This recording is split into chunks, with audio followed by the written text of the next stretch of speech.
Kembali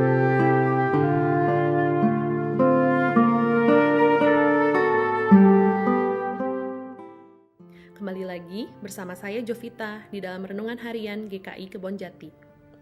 Bacaan kita pada hari ini diambil dari 2 Raja-Raja 5 ayat 11-15 yang berbunyi demikian. Tetapi pergilah Naaman dengan gusar sambil berkata, "Aku sangka bahwa setidak-tidaknya ia datang keluar dan berdiri memanggil nama Tuhan Allahnya, lalu menggerak-gerakkan tangannya di atas tempat penyakit itu, dan dengan demikian menyembuhkan penyakit kustaku. Bukankah Abana dan Parpar, sungai-sungai Damsik, lebih baik dari segala sungai di Israel? Bukankah aku dapat mandi di sana dan menjadi tahir?" Kemudian berpalinglah ia dan pergi dengan panas hati. Tetapi pegawai-pegawainya datang mendekat, serta berkata kepadanya, "Bapak, seandainya nabi itu menyuruh perkara yang sukar kepadamu, bukankah Bapak akan melakukannya? Apalagi sekarang, ia hanya berkata kepadamu, mandilah dan engkau akan menjadi tahir." Maka turunlah ia membenamkan dirinya 7 kali dalam sungai Yordan, sesuai dengan perkataan abdi Allah itu. Lalu pulihlah tubuhnya kembali, seperti tubuh seorang anak, dan ia menjadi tahir. Kemudian kembalilah ia dengan seluruh pasukannya kepada abdi Allah itu.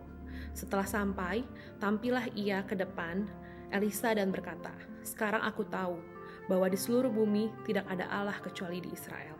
Karena itu, terimalah kiranya suatu pemberian dari hamba-Mu ini." Saudara-saudara, tentu kita pernah mendengar tentang kisah Naaman. Naaman merupakan seorang yang terpandang dan sangat dikasihi oleh tuannya.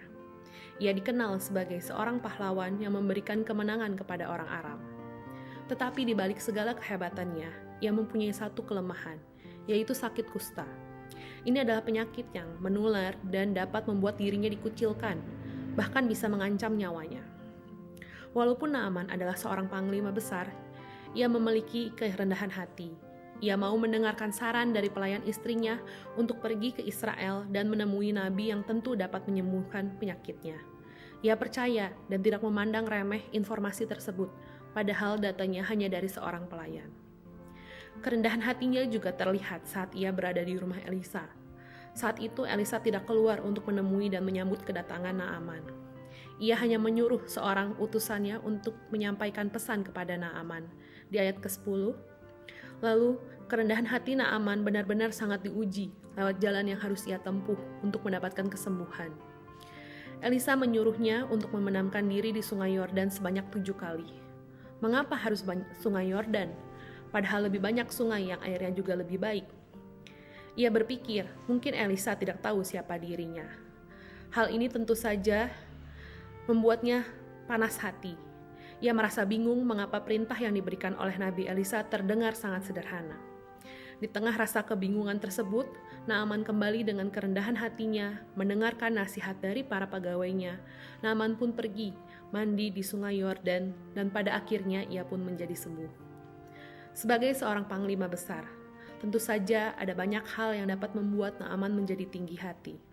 Namun ia lebih memilih untuk rendah hati, karena itu akhirnya ia menjadi sembuh dan dapat mengenal Allah Israel.